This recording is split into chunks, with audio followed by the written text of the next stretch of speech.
오늘도 우리에게 들려주실 하나님의 귀한 말씀은요, 마태복음 3장 1절에서 12절까지입니다.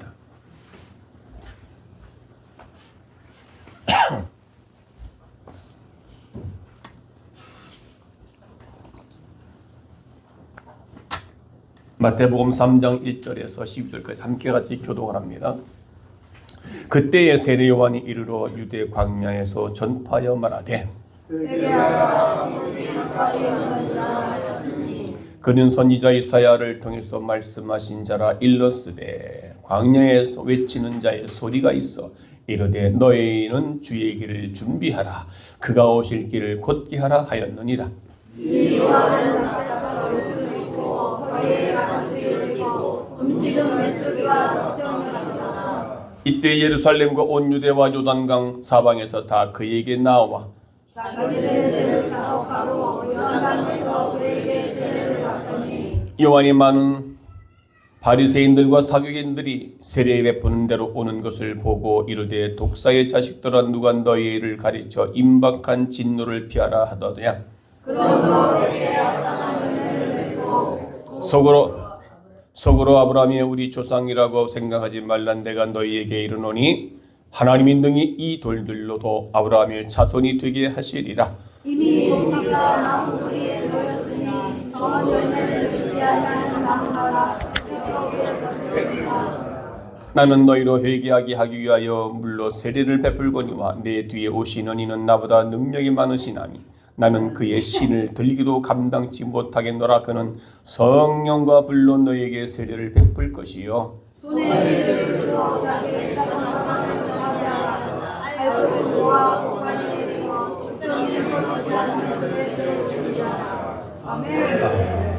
아멘. 할렐루야. 우리 서로 인사해. 오늘 참 잘 오셨습니다. 인사하세요. 네.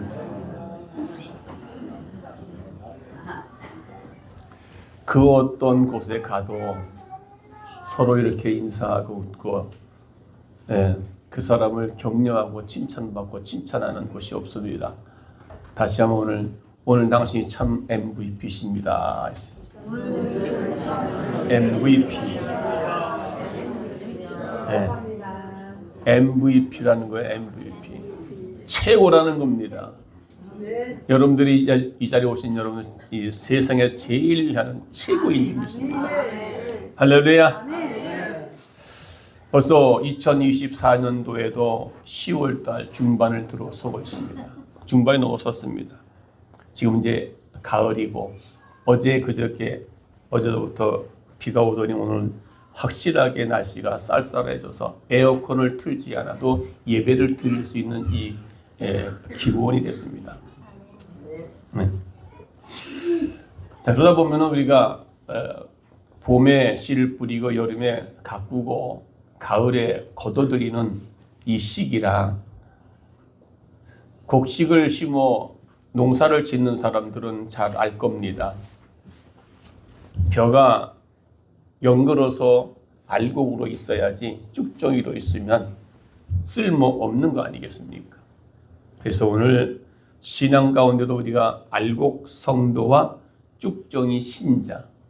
왜 알곡은 성도라고 그러고 쭉정이는 신자라고 그러는가? 차이가 많이 있습니다. 그래서 알곡을 성도라고 그랬고 쭉정이를 신자라 그렇게 했습니다. 그럼 나는 오늘 말씀을 듣고 내가 성도인가 아니면 신자인가? 교회 나와서 예배드리고 예수 믿는 사람이라 하지만은 성도가 아니라 신자인가 성도인가? 아니면 알곡 성도인가 쭉정이 신자인가? 내 스스로 한번 돌아보는 귀한 시간 되어지기를 원합니다. 아멘. 마태복음 3장 10절에 보니까 이미 도끼가 나무 뿌리에 놓였으니 좋은 열매를 맺지 아니하는 나무다 찢겨 불에 던지느니라 했습니다. 이미 도끼가 나무 뿌리에 놓여 있다. 그런데 그 나무가 열매를 맺지 못하면 그 도끼로 찍어서 불에 던져 넣는다는 겁니다. 쓸모가 없잖아요. 나무가 그 과일나무라든지 벼라든지 무슨 나무든 무슨 과일 채소는 다 열매가 있어야 되는데 그 열매가 없을 때는 이미 도끼가 지금 거기에 항상 있다는 거예요. 다시 말해 심판이 있다는 겁니다. 아멘. 네. 오늘 말씀은 세례 요한이 요단강 부근 광야에서 회개를 촉구하며 외친 말씀입니다. 이스라엘 나라 로마의 지배 아래서 노예 생활하면서 경제적으로 수탈을 당하고 있던 때였음에도 불구하고 430년 동안 하나님의 말씀을 들을 수 없었던 것은 이스라엘 백성들로 하여금 암울한 세월을 지나고 있었습니다. 우리 예수 믿는 사람들도 하나님의 말씀이 듣지 못하고 말씀이 없으면 우리 심령들이 암울하고 어두운 세상에 살아가고 있다는 사실을 분명히 아셔야 돼요. 말씀이 흥황해야 돼요. 근데 지금은 뭐예요? 먹을 것이 없어서 기갈이 아니라 하나님의 말씀이 없어서 기갈이라는 말입니다. 요즘의 세상은 먹을 것이 많습니다. 네. 근데 북한은 먹을 것이 없지만 대한민국은 먹을 것이 천지예요. 네. 그런데 오늘 우리는 영적인 기갈, 말씀이 없어 기갈이라 그렇게 말씀하고 있거든요. 아멘. 그러니까 지금 이스라엘 백성들이 암묵한 세월을 보내고 있는 터에 마치 이제 혜성과 같이 나타난 세례 요한이라는 사람이 광야에서 회개를 촉구하고 있습니다. 당시 부패한 정치, 종교 책망하고 종교 지도자들과 정치 지도자들을 신랄하게 책망하면서 회개하고 돌아올 것을 이제 세례 요한이 지금 외치고 있는 상황이었습니다. 430년간 장목을 깨고 나타난 회개하라 천국이 가까웠다. 오늘 예수 믿고 구원받는 사람들이 천국 갈 자격은 뭡니까? 회개하는 자입니다. 다시 돌이키는 자가 천국 갈 수 있다는 것입니다. 이 소리는 일찍이 말라기 선지자가 예언한 엘리야의 목소리였습니다. 오늘도 예수님께서도 마태복음 11장 11절에 다 같이 시작. 내가 진실로 너에게 말하노니 여자가 남은 자 중에 세례 요한보다 큰 이가 일어남이 없도다. 지금 세례 요한에 대한 부분을 이야기해 주고 있거든요. 세례 요한이 외치던 광야는 어떤 것입니까? 광야는 그냥 넓은 들판이 아닙니다. 우리가 생각하는 광야라고 그러면 넓은 들판인 것 같은데 광야는 해발 1000m의 높은 산 언덕에서부터 해저 300m 요단 계곡까지 가파른 언덕에서 사람이 도저히 살 수가 없는 그런 곳에서 전갈과 독사들이 우울거리는 그곳에서 요한은 이와 같이 생명의 말씀을 외치는 광야의 소리다 이렇게 말합니다. 사람이 살 수 없는 곳곳마다 세례 요한이 혜성같이 나타나서 그렇게 지금 말씀을 외치고 있습니다. 그 이와 같이 광야에도 하나님의 능력과 긍휼과 자비와 사랑의 손길이 미치고 있었기 때문에 그래도 이스라엘 민족에게는 하늘의 소망이 있는 곳이 바로 광야였습니다. 믿어주시면 아멘. 오늘도 이 말씀을 듣는 저와 여러분에게도 소망이 솟아나기를 축원합니다. 오늘 본문 말씀 보면 세례 요한이 외친 말씀 중에 우리의 심령을 울려주는 말씀이 있습니다. 오늘 본문의 12절의 마지막 절에 보게 되면 다 같이 시작.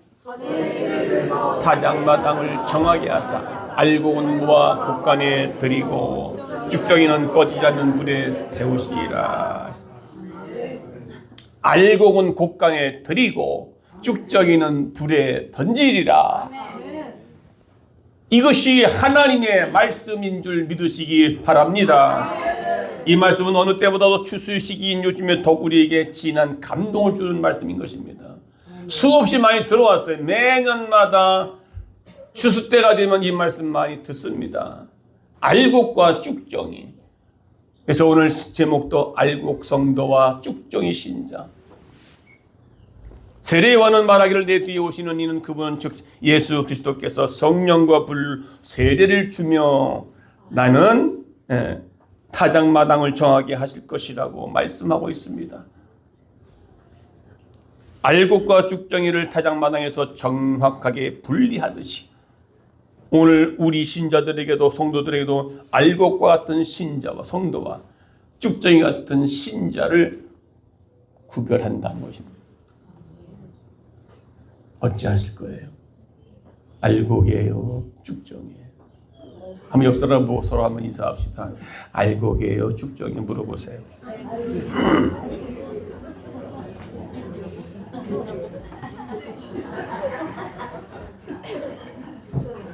보긴 다 알고 갔죠. 네. 근데 여러분 저도 어렸을 때 시골에서 농사를 쳐봤기 때문에 그때는 지금은 다 그냥 기계로 하지만 그 당시는요 이거를 돌려요. 이런 선풍기 같은 걸 돌립니다.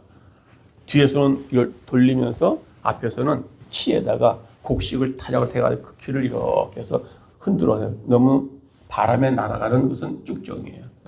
알고는 떨어집니다. 안 날아갑니다. 저를 경험을 했거든요. 그렇게 지금 마지막 때에 주님께서 우리를 그렇게 분별한다는 거예요. 여러분들은 날아갈 쭉정이에요? 아니면 그냥 알곡으로 뚝뚝 떨어져 창고에 들어가는 성도예요? 네? 정말 예수를 잘 믿어야 돼요. 어차피 믿는 거. 아멘. 그러면 알곡과 쭉정이를 구분하실 때 추수때는 언제라고 그럴까요? 바로 초대교회 당시 복음의 파종기를 한다면 오늘날은 추수기라고 말할 수 있습니다. 그래서 전도서 3장 2절에 보게 되면 자, 시작. 날 때가 있고 죽을 때가 있으며 심을 때가 있으며 심을 것을 거둘 때가 있느니라. 바로 지금이 영적 추수기라는 것입니다. 그렇다면 주님께서 곧 다시 오시겠다. 속히 오시겠다. 마라나타 주 예수여 어서 오시옵소서. 여러분 알곡 성도는요 어서 오시옵소서. 내가 알곡으로 당당하게 서 있습니다 라고 자신감 있는 신앙생활을 갖는 자들은요 어서 오라고. 마라나타 주 예수여 어서 오시옵소서. 신부가 신랑을 기다릴 때 준비 다 된 사람은요 어여쁘게 준비된 사람들은요 신랑을 어서 오라고 기다리고 있습니다. 그런데 그렇지 못한 사람은 지금 당장 올까봐 겁나요. 겁나. 유대 땅 베들레헴에 오신 초임 예수님은요 섬기는 자로 종의 모습으로 속죄 양으로 오셨습니다. 그런데 앞으로 오실 예수님은 어떤 분이에요? 심판주로 오신다고 합니다. 심판주. 다시 말하면 추수꾼으로 오신다는 겁니다. 정신 바짝 차리십시다. 할렐루야. 여러분 어떤 사람은 알곡으로 들어가는데 나는 쭉정이로 그냥 불 속에 불 속에 들어간다는 말은 무슨 말입니까? 지옥불에 떨어진다는 겁니다. 네. 창고에는 천국으로 들어간단 말이죠. 곡식을 추수하다 보면 알곡과 쭉정이 있듯이 오늘의 교회 안에도 알곡 성도가 있고 쭉정이 신자가 있습니다. 여러분 예수를 믿으려면 잘 믿어야 될 거 아니겠습니까? 기왕에 믿는 거. 여러분 올림픽 나갔으면 뭘 해야 돼요? 메달을 따야지. 메달 못 따고 온 사람들은 메달을 따게 탁 목에 걸고 오는 사람들은요 공항에 나올 때 당당하게 나옵니다. 그런데 메달 못 따서 저 뒷근에서 이렇게 그냥 TV 나올까 겁나가지고. 여러분 그럼 되겠어요? 안 되겠어요? 돼요? 안 돼요? 기왕에 예수를 믿는 것이니 쭉정이 같이 되지 말고 알곡 성도가 되어서 주께서 주의 호령과 천사장의 나팔소리와 함께 재림하실 때에 들림받아 다 천국에 들어가는 성도가 되시기를 주의 이름으로 축원합니다. 서로 인사. 우리 모두 알곡되어 천국에 들어갑시다.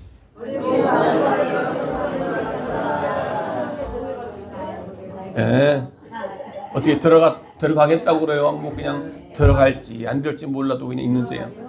다 들어갈 줄로 믿습니다. 아멘.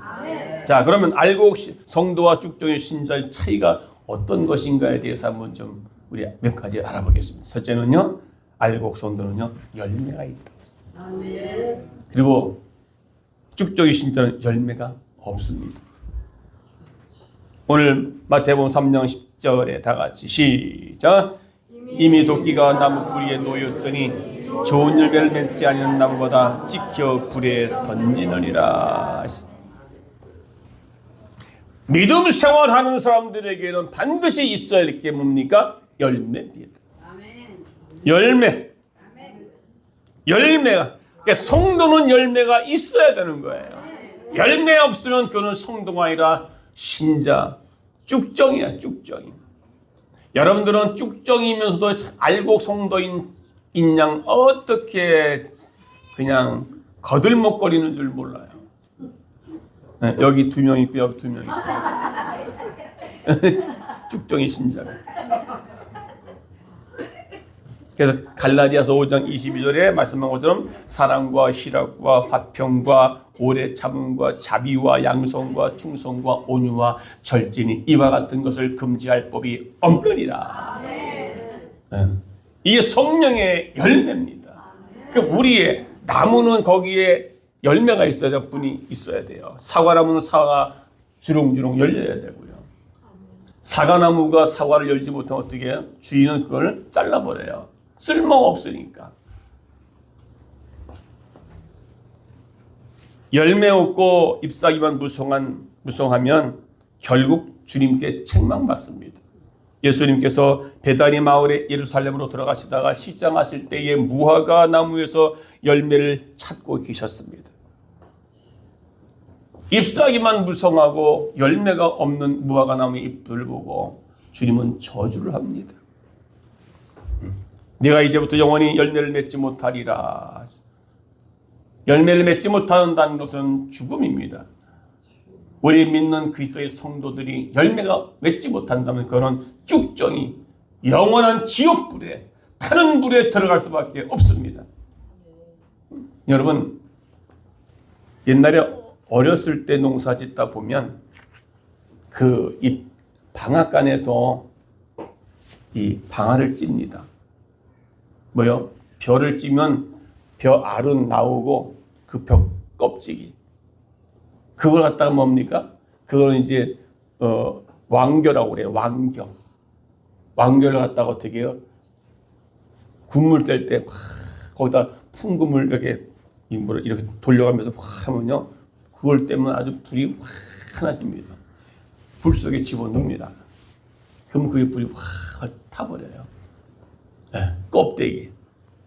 그런데 쭉정이도 마찬가지라는 것이죠. 우리가 알고 있는 알곡과 쭉정의 신자 성도를 생각하지 마시고 지금 내가 얼만큼 알곡 성도로서의 내가 신앙생활을 하고 있는가, 아니면 쭉정이의 삶을 살아가고 있는가에 따라 여러분의 인생이 나중에 분명하게 갈라진다는 겁니다. 아멘. 이미 도끼가 나무 뿌리에 놓여 있대. 심판이 지금 앞으로 오실 주님은 심판주로 오시는데 그분이 지금 도끼가 놓여 있습니다. 자, 너희가 지금 신앙생활 잘해야 돼. 잘못하면 이 도끼가 너를 찍을 거야. 찍지 않게끔 너 잘해야 돼. 이거 얘기하시는 겁니다. 아멘. 아멘. 기왕 예수 믿는 거 잘 믿읍시다. 인사하세요.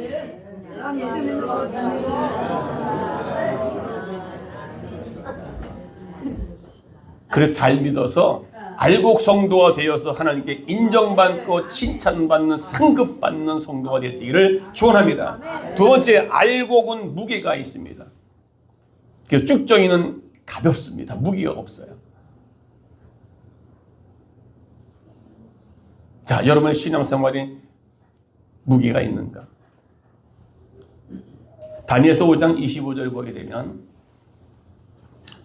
자, 다 같이 시작. 기록된 글자는 이것이니 에덴의 요구하시리라.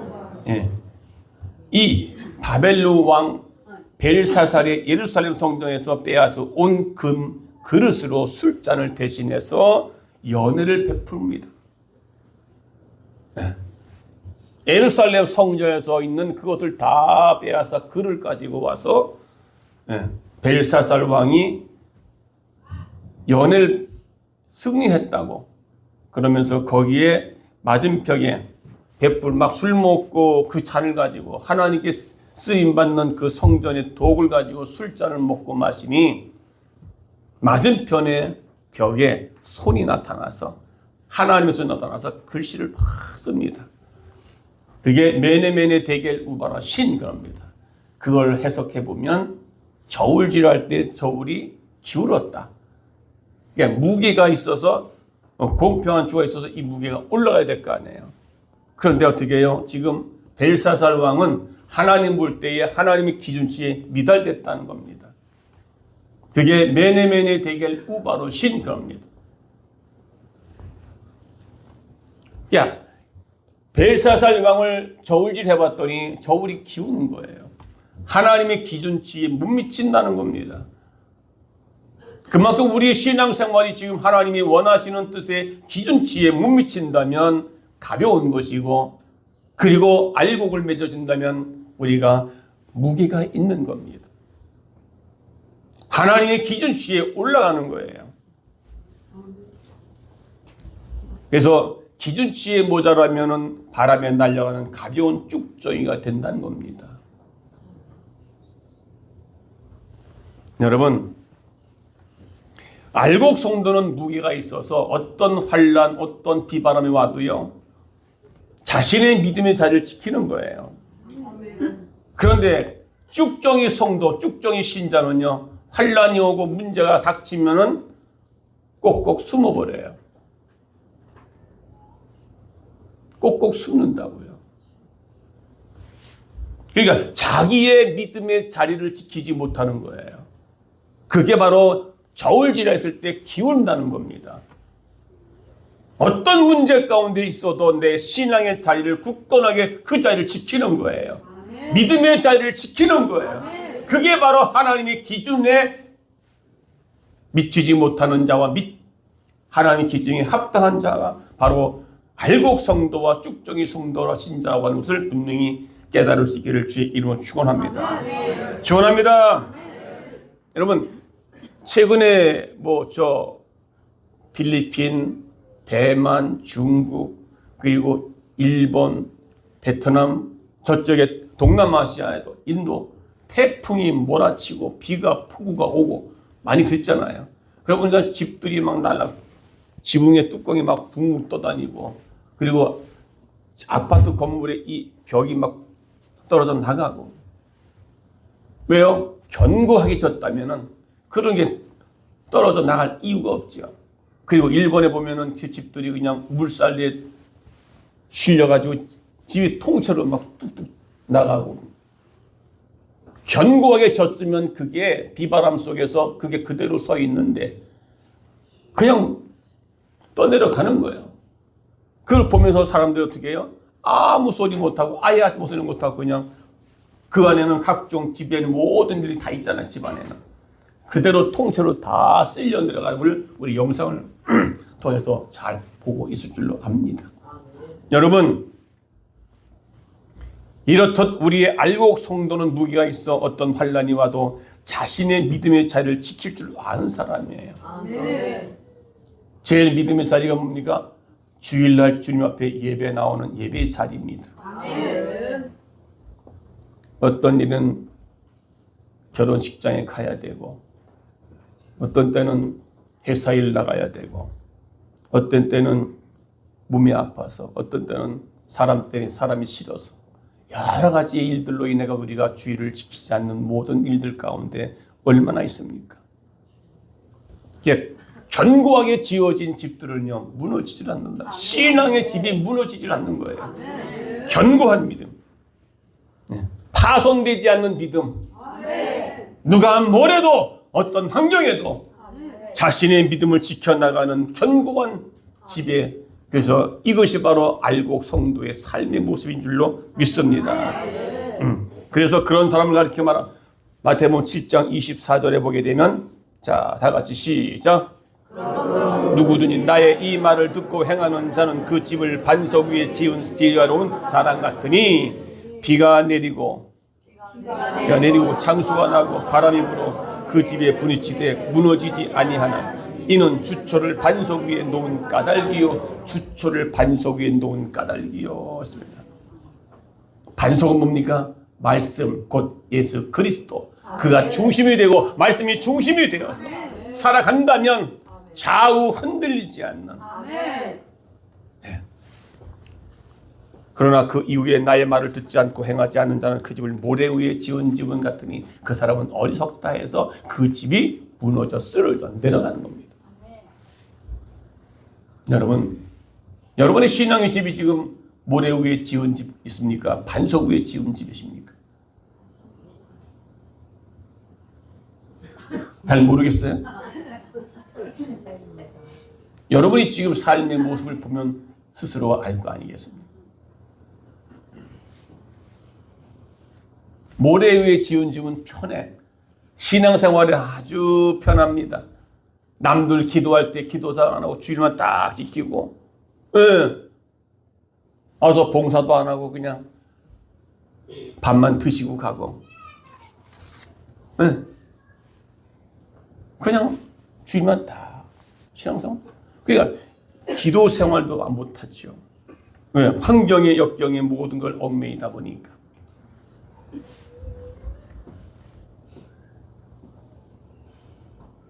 그러니까 신앙생활을 편하게 하는 사람은 모래 위에 지은 집과 같은 신앙생활. 그러니까 비가 오고 창수가 나면 그 모래는 그냥 쓸려서 내려가는 거죠. 힘들고 어려워도 교회 중심으로, 말씀 중심으로 교회를 가까이 하고 열심히 봉사하고 섬기고 함으로 말미암아 그 집이 견고할 때에, 말씀이 무장되어질 때에, 사람 때문에 환경 때문에 문제가 온다 하더라도 거기는 쓸려가지 않는 견고한 신앙의 모습이 바로 알곡 성도인 줄로 믿습니다. 할렐루야. 성경에는 많은 말씀 가운데 그래서 우리가 견고한 신앙의 집에 무너지지 않기를 위해서 날마다 애쓰고 천국은 침노하는 자가 뺏는다고 말씀해 주셨습니다. 아멘. 여러분, 신앙의 집이 내가 지금 어디에 지고 있는가를 분명히, 그래서 반석 위에 지은 집이 있는 사람은 지혜로운 자고, 모래 위에 집 지은 사람은 미련한 자예요. 미련한 사람 같으면서도 지혜로운 사람처럼 그냥 얼마나 아는 채 많이 합니까? 지혜로운 자요, 미련한 자요? 한번 물어보세요. 옆 사람 보고. 지혜롭습니까? 미련스럽습니까? 대답도 못하고 질문도 못하고 그냥 이렇게 말고. 세 번째는 알고는 겸손하지만 반대로 쭉정이는 교만합니다. 여러분, 농사 지은 분들은 이 벼가 알날이 연글어서 벼가 통통해진 거 어떻게 이렇게 수그립니다. 근데 쭉정이는 어떻게 해요? 빳빳해요. 네. 참 너무나 진리 중에 진리 아니겠습니까? 그런데 하나님께서는 교만한 자를 물리치시고 겸손한 자에게 은혜를 베풀어 주신답니다. 그 말이 무슨 말입니까? 알곡되어진 이 고개를 숙인 벼 이삭은요, 벼서 그 알곡을 다 추수해서 천국 알곡 창고에 딱 채워집니다. 그런데 쭉정이는 어떻게 해요? 바로 싹둑 잘라가지고 불에 집어넣습니다. 이 진리 중에 진리 아니겠습니까? 비유 중에 비유고요. 마태복음 11장 29절 그래서 시작. 나는 마음이 온유하고 겸손하니 나의 멍에를 메고 내게서 배우라. 그리하면 너의 마음이 쉼을 얻으리니. 예수님의 마음이 온유하고 겸손하니, 겸손하려면 예수님의 멍에를 매야 된다는 거예요. 십자가를 져야 된다는 거예요. 그걸 지으면서 배우라는 거예요. 그러면 그것이 멍에가 되어서 힘들고 어려운 게 아니라 오히려 나의 마음이 쉼을 얻는다는 거예요. 성경 말씀은 역설적인 게 참 많습니다. 우리의 인간의 생각하고 논리로는 절대 맞지 않는 성경이 우리에게 많아요.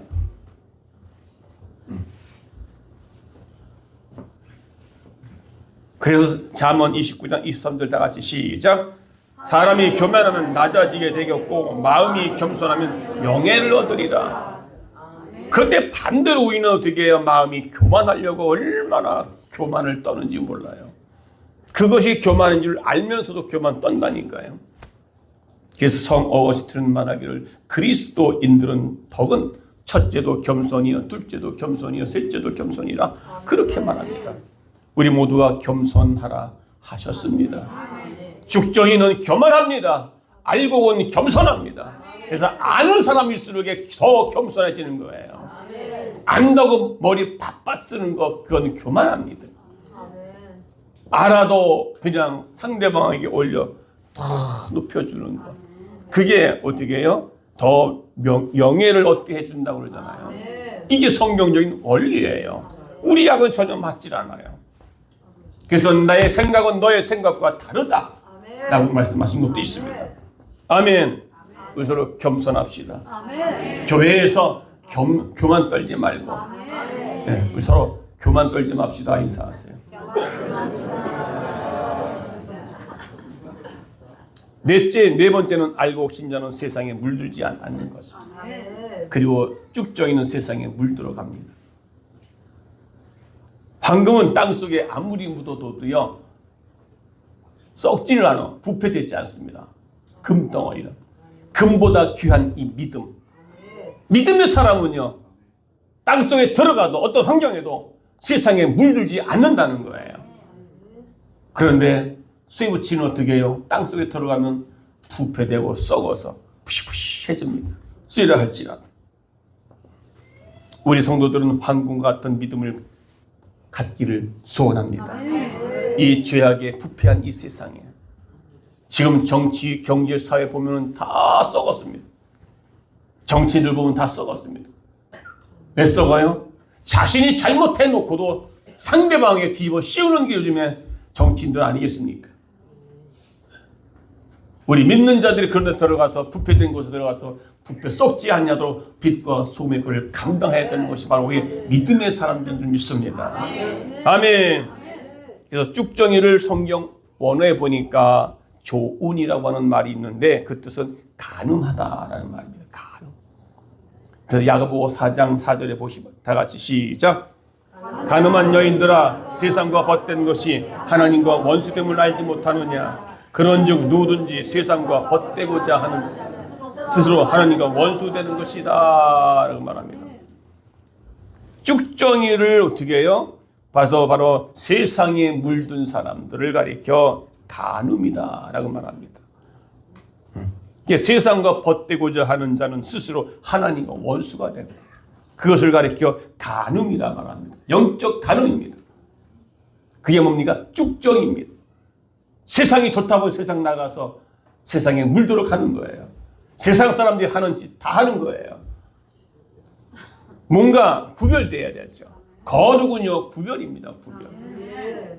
여러분들이 지금 그대로 요를 다 들어서 세상에 갖다 내보내면 야, 저 사람들 성목교회 성도들은 다 다르구나. 뭔가 다르구나 라는 모습을 보여줘야 된다 그 말입니다. 할렐루야. 그것이 세상과 벗되면 하나님과 원수가 된다는 겁니다. 원수가 되는데 어떻게 쭉 알곡으로 천국 들어갑니까? 그러니까 세상에 물들어가지 않기를 바랍니다. 네, 세상에 너무나 좋잖아요. 네. 요즘에 뭐 허구한 날 집사 장로들이 다 술 담배 다 해요. 교회들마다. 그게 뭡니까? 술 담배 안 하면 사업하지 못한다는 거예요. 여러분 잘 아시겠지만 지금 시장 말고 전에 이성호 시장이 있지 않습니까? 그분이 원래 교회 집사예요. 교회 집사. 그런데 어떻게 해가지고 요 전에 시장이 됐잖아요. 우리가 양주 기독교연합회에서 활동을 하면서 같이 만나기도 하고 같이 얘기도 하고 다 나가거든요. 그래서 결국 이제 시장이 됐는데 식사 대접한다고 우리가 가서 모여 식사하는데 얼굴이 붉고 눈이 시뻘겋게 나왔어. 벌써 술 먹었구나. 그러니까 술도 이빨에 먹어가지고 그 다음 날까지 벌써 얼굴에 있는 거야. 그런데 아예 고백을 하더만 먼저 목사님들 죄송합니다. 제가 어저께 술을 너무 많이 먹어가지고 아직도 술이 안 깼다는 거예요. 식사로 하면서. 그런데 이 술을 안 먹을 수가 없겠다는 거예요. 시장 됐다고 어디 가면 또 술 사주지. 어디 가면 술 사주지. 그러니까 그런 데 들어가서 물들지 말라는 겁니다. 아니 술 안 먹으면 안 될 수밖에 없다는 거예요. 아 그게 무슨 소리예요? 안 먹으면 된다는 건데 그거 어떻게 해요? 시장으로서 안 먹으면 어떻게 해요? 이게 단절되니까 단절되면 될지언정 술을 먹지 말아야 될 거 아니에요. 그의 결론은 뭡니까? 네? 6개월 1년도 안 돼서 그 사람이 목 수술을 했어요. 그래가지고 와서 뭐 행사할 때만 인사돼야 되는데 목 수술하는데 또 수술이 잘못돼가지고 말이 제대로 못 나오는 거예요. 그래서 와서 인상은 끝법 말도 못하고 그들이 1년 지나고 나서 또 허리가 다쳐가지고 허리 휠체어를 끌고 다녔어요. 그래서 이 시장 일을 부시장이 다 일을 했고 그 시장은 그래서 빨리 이걸 사퇴해야 되는데 그대로 유지의 임기를 다 마쳤어요. 그리고 나서 지금의 시장이 들어온 거죠. 여러분 세상에 그렇게 물들어 가면요 그게 좋으니까 신앙생활은 아예 뒷전이죠. 예수님은 말씀을 아예 뒷전 듣고도 지혜롭지 못한 사람은 걷다가 그냥 쉽게 이게 바로 술 먹고 세상 내가 비즈니스 안 되니까 술 안 먹으면 같이 어울리자면 내가 일 안 되니까 일이 안 되더라도 단호하게 끊을 애초부터 난 술 안 먹습니다. 나는 그리스도인입니다라는 얘기를 했으면 그걸 먹으란 말 하지 않을 거 아닙니까? 네. 아 그게 두려운 거예요. 그 자리가 두려운 겁니까? 그게 바로 알곡 신 성도라는 거예요. 그게 쭉정이 신자라는 거예요. 아멘. 하나님과 원수가 된다는 것입니다. 하나님과 원수가 돼놓고 우리가 하나님 나와서 뭘 우리가 달라고 구하겠습니까? 너의 기도를 듣지 못하는 것은 내가 귀가 없어 듣지 못하는 것이 아니라 너와 나 사이에 죄악의 담이 가로막혔기 때문에 내가 너의 기도를 듣지 못함이라 말하고 있지 않습니까? 그래서 로마서 12장 2절의 말씀은 뭐라고 그럽니까? 다 같이 시작. 너희는 이 세대를 본받지 말고 오직 마음을 새롭게 함으로 변화를 받아 하나님의 선하시고 기뻐하시고 온전하신 뜻이 무엇인지를 분별하도록 하라. 아멘. 배는 물이 있어야 가지요. 물이 없으면 배로서의 기능을 발휘할 수가 없습니다. 그래서 배는 물과 함께 공존하는 겁니다. 그러나 물이 배 안에 들어오면 어떻게 돼요? 물이 배 안에 들어오면 배는 가라앉게 되어 있습니다. 우리는요 세상 사람 세상에 나가서 살 수 없는 것이 같이 살아야 돼요. 세상과 같이 공존해야 됩니다. 그러나 우리가 우리 신앙이 빵꾸가 나면 세상 것이 들어오면 세상 것이 마음에 들어오면 세상이 눈으로 들어오면 세상 소리가 귀에 들어오면 우리의 신앙은 그저 그냥 무너지게 돼 있다는 것입니다. 물이 배 안에 들어온 배는 침몰할 수밖에 없듯이 우리 안에 우리 심령 가운데 세상 것으로 물들어 가면 여러분 바다에 사는 물고기가 짠 물에 삽니다. 바다가 짜요. 그런데 그 물고기는 거기서 살아 있습니다. 짠 물이 배지 않는 것은 뭡니까? 그 고기가 살아 있기 때문에 배지 않습니다. 죽은 고기는 뭡니까? 소금을 갖다 치고 쳐놓습니다. 왜? 썩지 않기 위해서. 산 고기는 아무리 싸도 아무리로도 물들지 않습니다. 우리의 신앙의 믿음이 견고해지면 살아있는 믿음은 죽은 믿음이나 살아있는 믿음은 세상 것에 물들어 가지 않게 되어 있습니다. 작은 고기는 살아있는 고기는 거센 파도도 치고 올라갑니다. 그런데 큰 고기는 죽으면 파도에 밀려서 해변가로 나오게 되어 있습니다. 그러므로 우리 알곡 신자는 세상에 속하여 살되 세상에 물들지 않고 세상을 본받지 않고 도리어 세상을 이기며 불신자들에까지 인정받는 성도가 알곡 성도인 줄로 믿습니다. 제가 항상 얘기했잖아요. 집사님, 장로님 여기 왜 왔어? 웬일이야? 당신이 장로였어? 당신이 집사였어? 몰랐던 것이죠. 그러니까 세상에 물들어 가니까 세상이 좋으니까 하나님과 원수가 된다는 사실을 모르는 거예요. 왜? 하나님과 원수가 될지언정 세상이 좋으니까 그거 짝하는 거예요. 다섯 번째 알곡 성도는요 환난 날의 믿음을 지켜 승리하는 자요 쭉정의 신자는 환난 날의 믿음을 배반하는 자다 그렇게 말합니다. 이게 아까 지혜롭지 못한 미련한 자는요, 대충 편안하게 예수를 믿어보는 거예요. 충성도 못하지요. 태풍이 불으면 그대로 넘어지지요. 여러분, 우리가 일제 36년간에 우리의 선진들이 얼마나 신앙을 지킨 줄 아십니까? 목숨과도 바꾸지 않고. 네. 그러니까 성도는 환난 날에 믿음을 지켜나가는 거예요. 오늘 여러분들에게 이런 완전히 일제 36년 동안 그런 어떤 억압이 있다면 여러분도 신앙 지킬 수 있겠어요? 마지막 때에 대환란이 있을 때 여러분의 믿음이 얼만큼 견고했나요? 평소에. 그때 가서 여러분의 믿음 신앙이 다 나타나게 돼 있다는 것입니다. 평소에 편안할 땐 몰라요. 그러나 문제가 닥쳤을 때 그 사람의 신앙의 모습을 보게 되면 저 사람은 알곡이다, 쭉정이다를 분별할 수 있다는 겁니다. 한번 옆 사람 보세요. 딱 보면 알곡인지 쭉정이 한번 관찰해 보세요. 옆 사람들이 알곡 같아요, 쭉정이 같아요? 알곡입니다.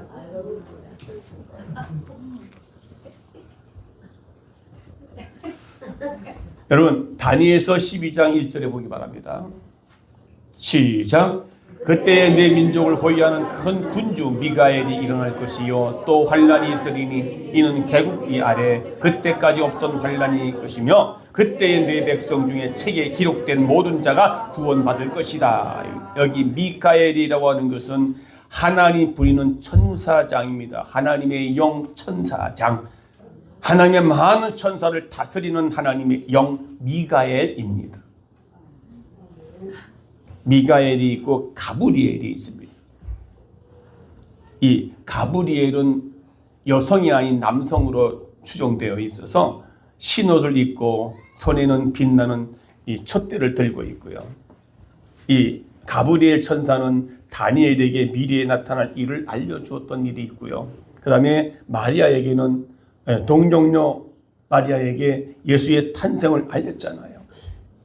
그리고 베드로에게는 성령이 임할 것을 알려주었던 가브리엘 천사. 이 미가엘이 일어날 것이요 환난 날이 있으리니 그 이유가 이제껏 개국 아래 이제껏 그런 일이 없었던 환난이 있을 것이다. 7년 대환난. 그때의 내 백성 중에 이스라엘 백성 중에 오늘 저와 여러분 중에 하나님의 이 생명록 책에 기록된 모든 자는 다 구원을 얻으리라 했습니다. 요한계시록의 생명록에 너희 이름이 흐려지지 않게 하라 그렇게 말합니다. 네.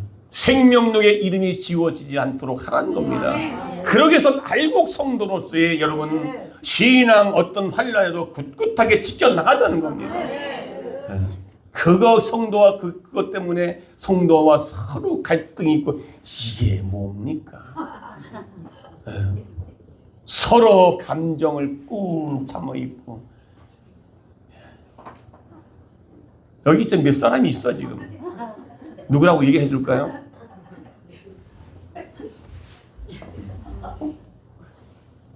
그래서 어떻게 알곡 신도가 됐냐고요. 그런 성도 하나 품지 못하고 그냥 시기하고 질투하고 미워하고 원망하고 불평하고 그러니. 그래서 마태복음 24장 9절에 보니까 시작. 그때의 사람들이 너희를 환난에 넘겨주며 겠으며 너희를 죽이리니 너희가 내 이름 때문에 모든 민족의 미움을 받으리라. 예수님의 이름 믿는 것 때문에 우리가 민족의 미움을 받으리라 했습니다. 사도 바울이 바로 이전에는 미움을 받지 않았습니다. 그러나 이제 예수의 말씀도 살려고 복음을 전하니까 미움받기 시작했습니다. 죽기까지 매를 맞았습니다. 그렇게 되는 거예요. 무서운 환난과 핍박 속에서 신앙과 믿음을 지키는 성도가 되시기를 주의 이름으로 축원합니다. 할렐루야. 그런데 이것은 사람의 힘으로 할 수 없는 것이다. 주의 말씀을 마음에 새기고 주의 성령의 능력 충만받아서 우리가 이 일을 감히 능력 있게 감당해 나갈 수 있는 우리 모두가 되시기를 축원합니다. 그래서 너희는 성령을 충만 받아야 돼. 말씀을 가슴에 채워져야 됩니다. 그래서 빌립보 4장 13절에 말합니다. 시작. 내게 능력 주시는 자는 내가 모든 것을 할 수 있느니라. 아멘. 지금이 바로 은혜 받을 만한 때라 말입니다. 은혜 받고 능력 받아서 환난의 시험을 이길 때라는 겁니다. 아멘.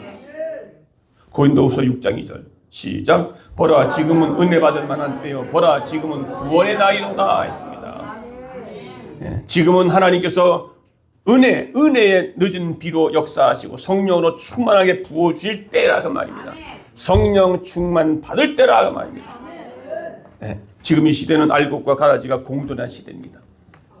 알곡과 가라지가 공존해요. 이상하게 곡식을 심어도 심지 않은 가라지가 왜 이렇게 많이 나요? 공존한 시대예요. 그런데 알곡은 이 가라지를 뚫고 나와야 됩니다. 아멘. 그리고 가라지가 더 오히려 잘 돼요. 가꾸지 않는 이 가라지는 왜 이렇게 여러분 여기 이 앞에 보면은 공터가 있잖아요. 그 앞쪽에 건물 세워지는 공터에는 심은 게 아니거든요. 풀들이 나고 어디 보니까 가시나무가 자라가지고 엄청 커졌어요. 누가 심은 거예요? 네? 누가 심었어요? 뭐도 심은 데도 없는데 그렇게 가라지가 나와요. 네. 우리는요 세상에 나가서 세상과 물들지 않고 그리고 우리가 열심히 알곡 성도로서의 쓰러지지 않고 무너지지 않는 신앙을 견고에 쳐서 승리하시고 그리고 환난 날에 예수를 배반하는 그런 어리석은 자가 되지 않기를 주의 이름으로 축원합니다. 이제 오곡백화를 추수하여 거둬들이는 이 계절에 우리는 깨달아야 할 것입니다. 알곡 성도가 되어서 천국 창고에 들어가기를 주의 이름으로 축원합니다. 근데 깨닫는 자는 복이 있다 그랬어요. 깨닫는 자는 복이 있다. 마태복음 13장 23절에 보니까 시작. 좋은 땅에 뿌려졌다는 것은 말씀을 듣고 깨닫는 자니 결실하여 어떤 것은 100배 어떤 것은 60배 어떤 것은 30배가 되느니라. 깨닫는 자는 깨닫는 자니 그러니까 좋은 땅에 뿌렸다는 지금 말씀이 지금 선포됩니다. 여러분 마음바탕이 좋은 땅이 되면요 30배 60배 100배 맺는다는 거예요. 이게 깨닫는 거예요. 깨달고 실천해 나가야 돼요. 깨닫는 은혜, 믿어지는 은혜, 실천하는 은혜. 지금은 보라 은혜 받을 만한 때요라고 말씀하고 있습니다. 그래서 시편 49편 없습니다. 존귀하나 깨닫지 못하는 사람은 멸망하는 짐승과 같다. 시편 49편 20절에 깨닫지 못하는 자는 멸망하는 짐승과 같다. 쭉종이 같다. 멸망, 지옥불에 떨어진다. 이것이 확실하게 믿어질 때 여러분 진짜 알곡 성도로서의 아름다운 열매가 주렁주렁 맺는 복된 우리 모두 되시기를 주의 이름 축원합니다. 축원합니다. 겸손히 주를 섬길 때 212절.